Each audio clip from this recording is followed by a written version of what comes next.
Chapter 4. Autosuggestion.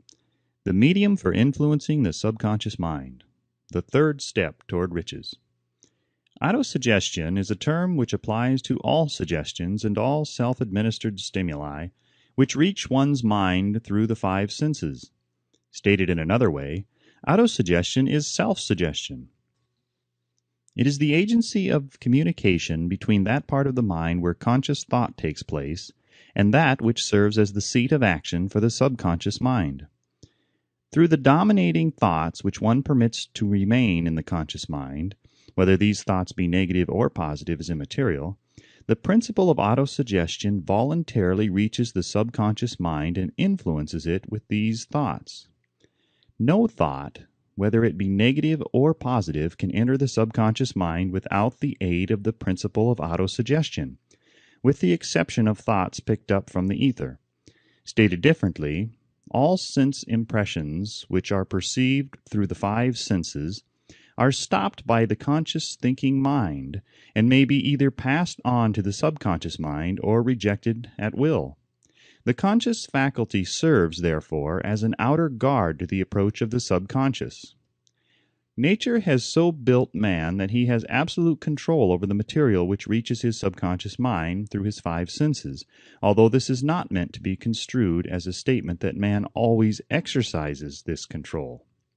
In the great majority of instances, he does not exercise it, which explains why so many people go through life in poverty. Recall what has been said about the subconscious mind resembling a fertile garden spot in which weeds will grow in abundance if the seeds of more desirable crops are not sown therein. Autosuggestion is the agency of control through which an individual may voluntarily feed his subconscious mind on thoughts of a creative nature or, by neglect, permit thoughts of a destructive nature to find their way into this rich garden of the mind. You were instructed in the last of the 6 steps described in the chapter on desire to read aloud twice daily the written statement of your desire for money and to see and feel yourself already in possession of the money. By following these instructions, you communicate the object of your desire directly to your subconscious mind in a spirit of absolute faith. Through repetition of this procedure, you voluntarily create thought habits which are favorable to your efforts to transmute desire into its monetary equivalent. Go back to these 6 steps described in Chapter 2 and read them again very carefully before you proceed further. Then, when you come to it, read very carefully the 4 instructions for the organization of your mastermind group described in the chapter on organized planning. By comparing these 2 sets of instructions with that which has been stated on autosuggestion, you, of course, will see that the instructions involve the application of the principle of autosuggestion. Remember, therefore, when reading aloud the statement of your desire, through which you are endeavoring to develop a money consciousness, that the mere reading of the words is of no consequence unless you mix emotion or feeling with your words. If you repeat 1,000,000 times the famous Émile Coué formula, day by day and every way I am getting better and better, without mixing emotion and faith with your words, you will experience no desirable results. Your subconscious mind recognizes and acts upon only thoughts which have been well mixed with emotion or feeling. This is a fact of such importance as to warrant repetition in practically every chapter, because the lack of understanding of this is the main reason the majority of people who try to apply the principle of autosuggestion get no desirable results. Plain, unemotional words do not influence the subconscious mind. You will get no appreciable results until you learn to reach your subconscious mind with thoughts or spoken words which have been well emotionalized with belief.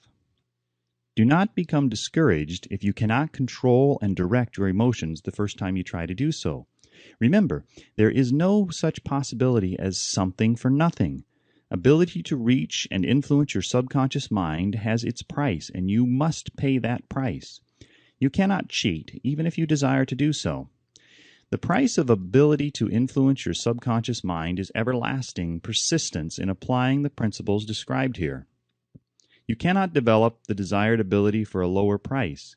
You and you alone must decide whether or not the reward for which you are striving, the money consciousness, is worth the price you must pay for it in effort. Wisdom and cleverness alone will not attract and retain money, except in a few very rare instances where the law of averages favors the attraction of money through these sources. The method of attracting money described here does not depend upon the law of averages. Moreover, the method plays no favorites. It will work for one person as effectively as it will for another. Where failure is experienced, it is the individual, not the method, which has failed. If you try and fail, make another effort, and still another, until you succeed. Your ability to use the principle of autosuggestion will depend very largely upon your capacity to concentrate upon a given desire until that desire becomes a burning obsession. When you begin to carry out the instructions in connection with the 6 steps described in the 2nd chapter, it will be necessary for you to make use of the principle of concentration. Let us here offer suggestions for the effective use of concentration. When you begin to carry out the first of the 6 steps, which instructs you to fix in your own mind the exact amount of money you desire, hold your thoughts on that amount of money by concentration or fixation of attention, with your eyes closed until you can actually see the physical appearance of the money. Do this at least once each day. As you go through these exercises, follow the instructions given in the chapter on faith and see yourself actually in possession of the money. Here is a most significant fact. The subconscious mind takes any orders given it in a spirit of absolute faith and acts upon those orders, although the orders often have to be presented over and over again through repetition before they are interpreted by the subconscious mind. Following the preceding statement, consider the possibility of playing a perfectly legitimate trick on your subconscious mind by making it believe, because you believe it, that you must have the amount of money you are visualizing, that this money is already awaiting your claim, that the subconscious mind must hand over to you practical plans for acquiring the money which is yours. Hand over the thought suggested in the preceding paragraph to your imagination, and see what your imagination can or will do to create practical plans for the accumulation of money through transmutation of your desire. Do not wait for a definite plan through which you intend to exchange services or merchandise in return for the money you are visualizing, but begin at once to see yourself in possession of the money, demanding and expecting meanwhile that your subconscious mind will hand over the plan or plans you need. Be on the alert for these plans, and when they appear, put them into action immediately. When the plans appear, they will probably flash into your mind through the 6th sense in the form of an inspiration. This inspiration may be considered a direct telegram or message from the infinite intelligence. Treat it with respect and act upon it as soon as you receive it. Failure to do this will be fatal to your success. In the 4th of the 6 steps, you are instructed to create a definite plan for carrying out your desire and begin at once to put this plan into action. You should follow this instruction in the manner described in the preceding paragraph. Do not trust to your reason when creating your plan for accumulating money through the transmutation of desire. Your reason is faulty. Moreover, your reasoning faculty may be lazy, and if you depend entirely upon it to serve you, it may disappoint you. When visualizing the money you intend to accumulate with closed eyes, see yourself rendering the service or delivering the merchandise you intend to give in return for this money. This is important. The fact that you are reading this book is an indication that you earnestly seek knowledge. It is also an indication that you are a student of this subject. If you are only a student, there is a chance that you may learn much that you did not know, but will learn only by assuming an attitude of humility. If you choose to follow some of the instructions but neglect or refuse to follow others, you will fail. To get satisfactory results, you must follow all instructions in a spirit of faith. The instructions given in connection with the 6 steps in the 2nd chapter will now be summarized and blended with the principles covered by this chapter as follows. First, go into some quiet spot, preferably in bed at night, where you will not be disturbed or interrupted. Close your eyes and repeat aloud, so you may hear your own words, the written statement of the amount of money you intend to accumulate, the time limit for its accumulation, and a description of the service or merchandise you intend to give in return for the money. As you carry out these instructions, see yourself already in possession of the money. For example, suppose that you intend to accumulate $50,000 by the 1st of January. 5 years hence, that you intend to give personal services in return for the money in the capacity of a salesman. Your written statement of your purpose should be similar to the following.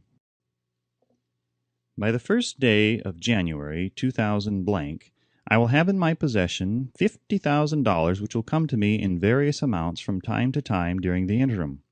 In return for this money, I will give the most efficient service of which I am capable, rendering the fullest possible quantity and the best possible quality of service in the capacity of a salesman of, describe the service or merchandise you intend to sell.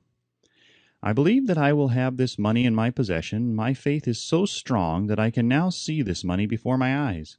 I can touch it with my hands. It is now awaiting transfer to me at the time and in the proportion that I deliver the service I intend to render in return for it. I am awaiting a plan by which to accumulate this money, and I will follow that plan when it is received. Second, repeat this program night and morning until you can see, in your imagination, the money that you intend to accumulate. Third, place a written copy of your statement where you can see it night and morning and read it just before retiring and upon arising until it has been memorized. Remember, as you carry out these instructions, that you are applying the principle of autosuggestion for the purpose of giving orders to your subconscious mind. Remember also that your subconscious mind will act only upon instructions which are emotionalized and handed over to it with feeling. Faith is the strongest and most productive of the emotions. Follow the instructions given in the chapter on faith. These instructions may, at first, seem abstract. Do not let this disturb you. Follow the instructions, no matter how abstract or impractical they may at first appear to be. The time will soon come, if you do as you have been instructed, in spirit as well as in act, when a whole new universe of power will unfold to you. Skepticism in connection with all new ideas is characteristic of all human beings. But if you follow the instructions outlined, your skepticism will soon be replaced by belief, and this, in turn, will soon become crystallized into absolute faith. Then you will have arrived at the point where you may truly say, I am the master of my fate. I am the captain of my soul. Many philosophers have made the statement that man is the master of his own earthly destiny, but most of them have failed to say why he is the master. The reason that man may be master of his own earthly status, and especially his financial status, is thoroughly explained in this chapter. Man may become the master of himself and of his environment because he has the power to influence his own subconscious mind, and through it gain the cooperation of infinite intelligence. You are now reading the chapter which represents the keystone to the arc of this philosophy.